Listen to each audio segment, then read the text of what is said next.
Halo Sneezen, siapa nih Sneezen yang suka buang-buang kertas untuk dikit-dikit ngeprint? Padahal pembuatan kertas itu tidak boleh sembarangan loh. Zaman gini kertas itu harus ramah lingkungan atau istilah kerennya sustainable.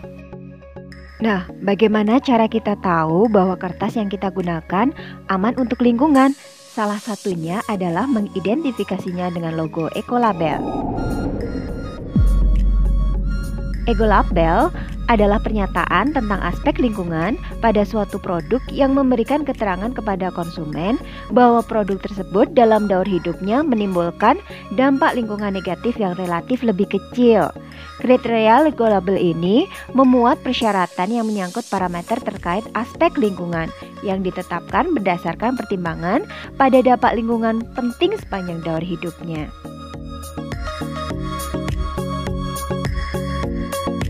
Jenis kertas yang memerlukan kriteria Ecolabel adalah kertas cetak dan kertas multiguna. Kertas cetak adalah kertas yang digunakan untuk keperluan cetak-mencetak, dibuat dari pulp kimia dan dapat mengandung pulp mekanis maksimal 15%. Kertas multiguna adalah kertas tanpa salut atau mengandung sedikit salut yang biasa digunakan untuk percetakan dokumen perkantoran menggunakan printer inkjet, printer laser, mesin fotokopi, dan mesin faksimal non-thermal. So, Sneezen, bagaimanakah ketentuan Ecolabel untuk kertas cetak dan kertas multiguna? Perkenalkan SNI 71881-3/2021 tentang kriteria Ecolabel bagian 1, kategori produk kertas, seksi 3, kertas cetak dan kertas multiguna. Standar ini menetapkan persyaratan kriteria, nilai ambang batas, dan metode uji verifikasi serta persyaratan umum dan metode uji kertas cetak dan kertas multiguna. Kriteria ini dimaksudkan untuk digunakan oleh produsen kertas cetak dan kertas multiguna dan lembaga sertifikasi Ecolabel dengan mengikuti ketentuan akreditasi dan sertifikasi Ecolabel Indonesia. Kriteria yang dibuat dalam dokumen ini termasuk dalam jenis Ecolabel tipe 1, multi kriteria yang disertai dengan evaluasi oleh pihak ketiga yang kompeten dan pencantuman tanda Ecolabel pada produk dan atau kemasan produk bagi produk yang memenuhi kriteria ini. Kriteria, ambang batas dan metode uji verifikasi yang pertama adalah mengenai aspek bahan baku. Untuk pulp berbahan kayu harus berasal dari hutan yang dikelola secara berkelanjutan.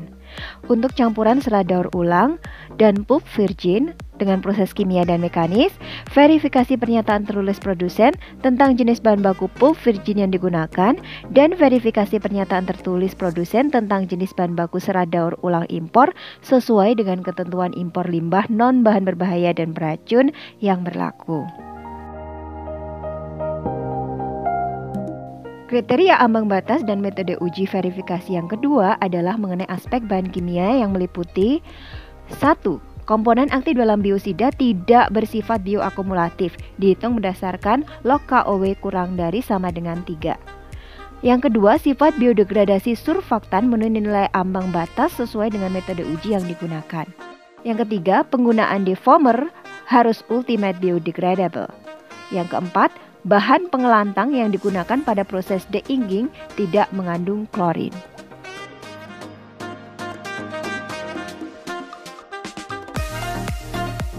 Aspek lingkungan yang ketiga adalah pemakaian air. Konsumsi air maksimal 18 meter kubik per ton kertas. Aspek lingkungan yang keempat adalah pemakaian energi, meliputi energi listrik dan energi uap. Untuk energi listrik maksimal yang diperbolehkan sebesar 720 kWh per ton kertas. Sedangkan untuk energi uap, konsumsi maksimal 2,7 ton per ton kertas. Aspek lingkungan yang terakhir adalah limbah cair. Aspek ini mensyaratkan kadar absorbable organic halides tidak lebih dari 0,4 kg per ton pulp. Selanjutnya adalah persyaratan umum. Persyaratan umum ini terdiri dari 5 aspek fungsional. Yang pertama adalah penaatan peraturan tentang perlindungan dan pengelolaan lingkungan hidup. Yang kedua adalah sistem manajemen lingkungan. Aspek fungsional yang ketiga adalah sistem manajemen energi. Aspek fungsional yang keempat adalah sistem manajemen mutu dan kesesuaian mutu produk. Aspek fungsional yang terakhir adalah kemasan. Bahan kemasan baik kemasan primer maupun sekunder harus memenuhi persyaratan yang berlaku. Kandungan logam berat dalam kemasan yaitu timbal, kadmium, merkuri, dan krom 6+ kurang dari 100 ppm. Informasi yang harus dicantumkan pada kemasan harus meliputi nama produk, alamat produsen, persen kandungan serat daur ulang atau bahan limbah non-kayu atau kayu, dan jika ada, kontak pelayanan konsumen.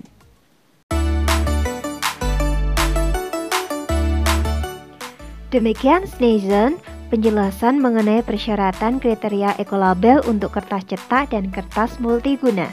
Dengan menerapkan SNI ini, semoga kita bisa ikut berkontribusi dalam pelestarian lingkungan dan tetap menghasilkan produk yang berkualitas. So, SNism, don't forget, reuse the past, recycle the present, save the future. SNI mudah dan menguntungkan, bangga memakai SNI.